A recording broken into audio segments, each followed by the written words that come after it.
وما أصابكم من مصيبة فبما كسبت أيديكم ويعفو عن كثير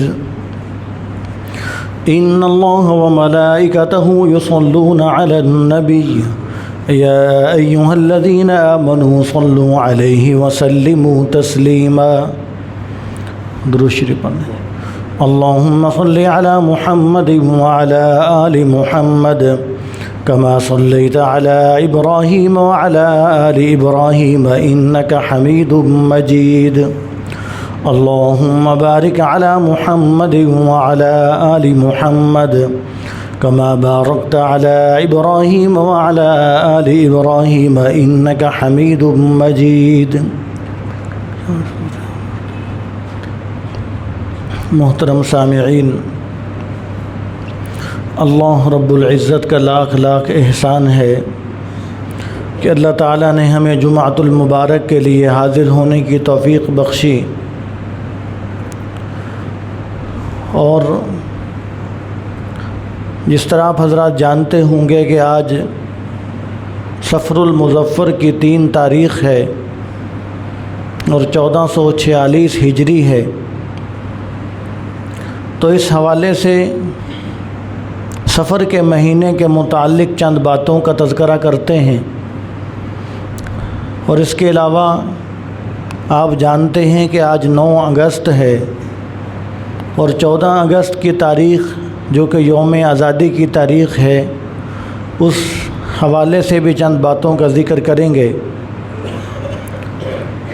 تو سب سے پہلے جو سفر کا مہینہ ہے، یہ اسلامی تاریخ، یہ اسلامی مہینوں کا دوسرا مہینہ ہے، اور اس مہینے کو صفر المظفر کہا جاتا ہے.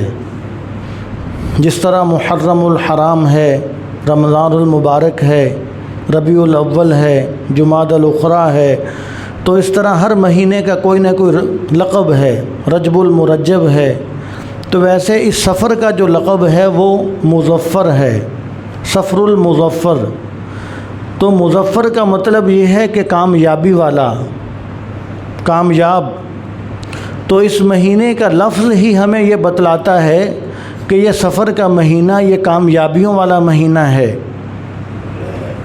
لیکن ہمارے معاشرے کے اندر اس سفر کے مہینے کو منحوس مہینہ سمجھا جاتا ہے.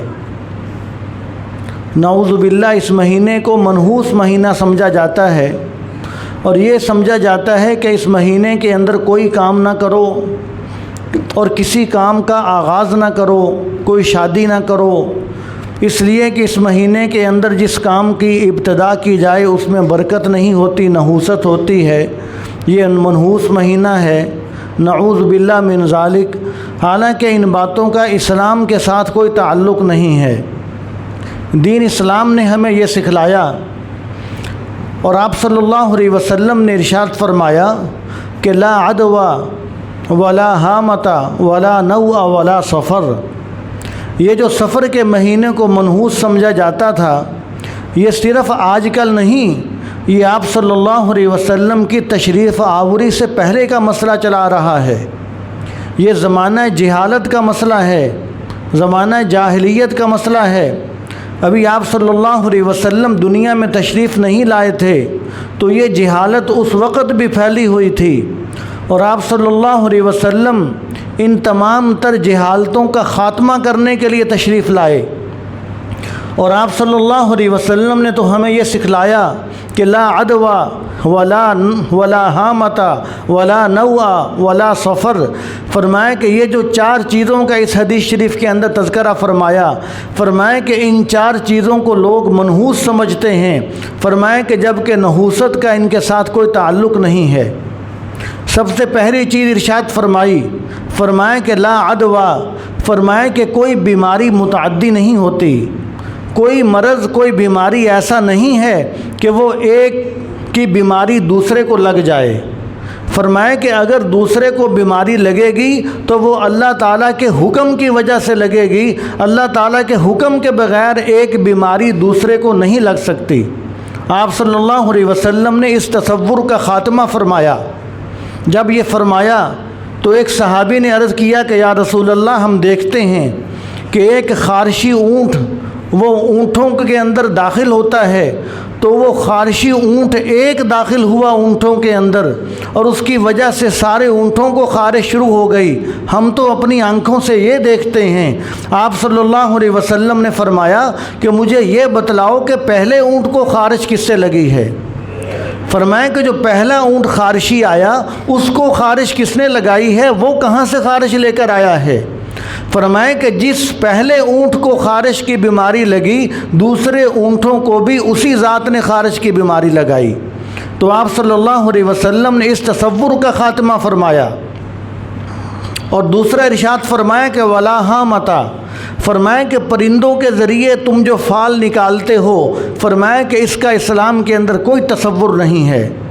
کہ لوگ اس وقت یہ کرتے تھے کہ ایک پرندے کو اڑاتے تھے اور اڑا کر دیکھتے تھے، اگر وہ پرندہ دائیں جانب گیا تو سمجھتے تھے کہ یہ کام کرنا بہتر ہے، یہ سفر کرنا بہتر ہے، اگر پرندہ بائیں جانب گیا تو لوگ یہ سمجھتے تھے کہ یہ سفر کرنا، یہ کام کرنا بہتر نہیں ہے۔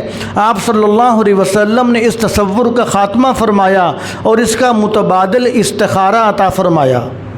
فرمایا کہ کام کی اچھائی یا برائی دیکھنی ہو، اگر کوئی مشورہ کرنا ہو اللہ تعالیٰ سے تو یہ استخارے والا سنت عمل ہے۔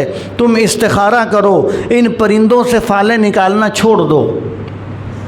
اور تیسری بات آپ صلی اللہ علیہ وسلم نے ارشاد فرمایا کہ ولا نوآ، فرمایا کہ تم یہ سمجھتے ہو کہ جس گھر کے اوپر الو آ کر بیٹھ جائے وہ گھر منحوس گھر ہے، اس گھر میں نحوست آ جاتی ہے۔ فرمایا کہ اس بات کا اسلام کے ساتھ کوئی تعلق نہیں ہے۔ فرمایا کہ اس کا تصور فرمایا کہ یہ تصور اسلامی تصور نہیں ہے، لہٰذا جس گھر میں الو آ کر بیٹھ جائے اس گھر کو منحوس نہیں سمجھا جائے گا۔ اور پھر چوتھی بات آپ صلی اللہ علیہ وسلم نے فرمایا کہ ولا سفر، فرمایا کہ یہ سفر کا مہینہ بھی منحوس نہیں ہے۔ فرمایا کہ سفر کے مہینے کے اندر بھی نحوست نہیں ہے۔ تو نبی کریم صلی اللہ علیہ وسلم تو فرمائیں کہ سفر کا مہینہ منحوس نہیں، اور ہم حضور کا کلمہ پڑھنے والے ہم یہ سمجھیں کہ جی سفر کے مہینے کے اندر ہم شادی نہیں کریں گے، ہم فلاں کام کی ابتدا نہیں کریں گے، تو گویا کہ ہم کس کا کلمہ پڑھنے والے ہیں؟ ہمیں اپنے گریبان میں جھانکنا چاہیے۔ جس کا کلمہ پڑھنے والے ہیں وہ تو اس بات کا انکار کر رہے ہیں۔ اور خود نبی کریم صلی اللہ علیہ وسلم نے حضرت زینب رضی اللہ تعالی عنہا سے نکاح فرمایا تو سفر کے مہینے کے اندر نکاح فرمایا۔ نبی کریم صلی اللہ علیہ وسلم خود تو سفر کے مہینے کے اندر نکاح فرمائیں اور ہم ان کا کلمہ پڑھنے والے ہم سمجھیں کہ یہ سفر کا مہینہ منحوس ہے، اس بات کا تصور اسلام میں نہیں ہے۔ اور اسی کی مثال ہے وہ کہ جو حضرت عمر رضی اللہ تعالی عنہ کے دور کے اندر آپ کو پیغام آیا کہ جی یہاں پر دریائے نیل ہے، اور دریائے نیل کے ساتھ لوگوں کا معاملہ یہ ہے کہ اگر ایک کنواری لڑکی کو ذبح کیا جائے، اس کا خون کیا جائے، اس کو اس میں پھینکا جائے تو یہ دریائے نیل تب چلتا ہے۔ حضرت عمر رضی اللہ تعالی عنہ نے فرمایا کہ یہ لوگوں کے عقائد غلط کیوں ہیں؟ فرمایا کہ یہ لوگوں کا عقیدہ غلط کیوں بن چکا ہے؟ اللہ تبارک و تعالیٰ سے ہٹ کر مخلوق کو یہ غلط طریقہ، اس بات پر عقیدہ ان کا کیوں بن گیا؟ حضرت عمر رضی اللہ تعالیٰ عنہ نے فوراً دریائے نیل کے نام خط لکھا اور فرمایا کہ اگر تو اللہ تعالیٰ کے حکم سے چلتا ہے تو چل، اگر تو اللہ تعالیٰ کے حکم سے نہیں چلتا، تجھے لڑکی کی ضرورت ہے کنواری، تو ہمیں تیری کوئی ضرورت نہیں ہے، ہماری ضرورتیں پورے کرنے والی ذات اللہ تعالیٰ ہے۔ اے دریائے نیل، تو ہماری ضرورتیں پوری کرنے والا نہیں ہے، ہم تیرے محتاج نہیں ہیں، ہماری ضرورتیں اللہ تعالیٰ پوری کر دے گا، لہٰذا تجھے اگر اللہ تعالیٰ کے حکم کے بغیر کسی اور طریقے سے چلتا ہے تو ہمیں تیری کوئی ضرورت نہیں۔ تو وہ خط حضرت عمر رضی اللہ تعالیٰ عنہ نے بھیجا، دریائے نیل کے اندر ڈالا گیا۔ وہ دریائے نیل کا پانی اسی دن 16 ہاتھ بلند ہو گیا، اور آج تک اس دریائے نیل کا پانی رکا نہیں ہے۔ تو حضرت عمر رضی اللہ تعالیٰ عنہ نے یہ بتلا دیا کہ دیکھو یہ ان باتوں کو اپنا عقیدہ نہ بناؤ، اس کو بنیاد نہ بناؤ۔ جو بنیاد ہے وہ صرف اللہ تبارک و تعالیٰ کی ذات ہے۔ آپ صلی اللہ علیہ وسلم نے بھی ہمیشہ یہ سکھلایا۔ اور اصل نحوست کہاں ہے؟ اللہ تعالیٰ کے سارے دن اللہ تعالیٰ کے ہیں، سارے مہینے اللہ تعالیٰ کے ہیں۔ ان دنوں میں، ان مہینوں میں اللہ تعالیٰ نے نحوستیں نہیں رکھیں۔ نحوست کس چیز میں رکھی ہے؟ نحوست اگر ہے تو وہ ہمارے برے اعمال کے اندر نحوست ہے، ہمارے گناہوں کے اندر نحوست ہے، ہمارے سود خوری کے اندر نحوست ہے، رشوت کے اندر نحوست ہے، چغل خوری کے اندر نحوست ہے، سود کے اندر نحوست ہے، اور زنا کے اندر نحوست ہے، اور بے نمازی ہونا، نماز نہ پڑھنا، اس چیز کے اندر نحوست ہے، پیشاب کے چھینٹوں سے نہ بچنا، اس چیز کے اندر نحوست ہے، اور غیبتیں کرتے رہنا، اس چیز کے اندر نحوست ہے، اور کسی کا مال دبا لینا، اس چیز کے اندر نحوست ہے، اور کسی کو دھوکہ دینا، کسی کے ساتھ فراڈ کرنا اور ملاوٹ کرنا، یہ ساری نحوستیں تو اس چیز کے اندر ہیں۔ اور اس پر اللہ تعالیٰ کا قرآن بھی گواہ ہے، فرمائے کہ وما اصابکم من مصیبت فبما کسبت ایدیکم۔ اللہ تعالیٰ فرما رہے ہیں کہ وما اصابکم من مصیبت، فرمائے کہ تمہیں جو بھی مصیبت پہنچتی ہے فبما کسبت ایدیکم، فرمائے کہ وہ تمہارے ہی ہاتھوں کی کمائی ہے، وہ تمہارے ہی ہاتھوں کی کمائی ہے۔ جیسے تمہارے اعمال ہیں ویسے تمہیں مصیبتیں پہنچ جاتی ہیں۔ تو اس لیے ہم نحوست کو تلاش کرتے ہیں، تو ہم کبھی سفر کے مہینے میں نحوست کو تلاش کرنے بیٹھ جاتے ہیں، کسی اور چیز کے اندر، کبھی کسی چیز کے اندر۔ جہاں پر نحوست ہے وہاں پر ہم نہیں دیکھتے کہ ہمارے برے اعمال کے اندر نحوست ہے، ہمیں اپنے برے اعمال سنوارنے چاہیے۔ تو اس لیے یہ سفر کا مہینہ، یہ تو سفر المظفر ہے، یہ تو کامیابیوں کا مہینہ ہے۔ اس مہینے کو منحوس سمجھنا یہ بالکل اسلامی تعلیمات کے خلاف ہے۔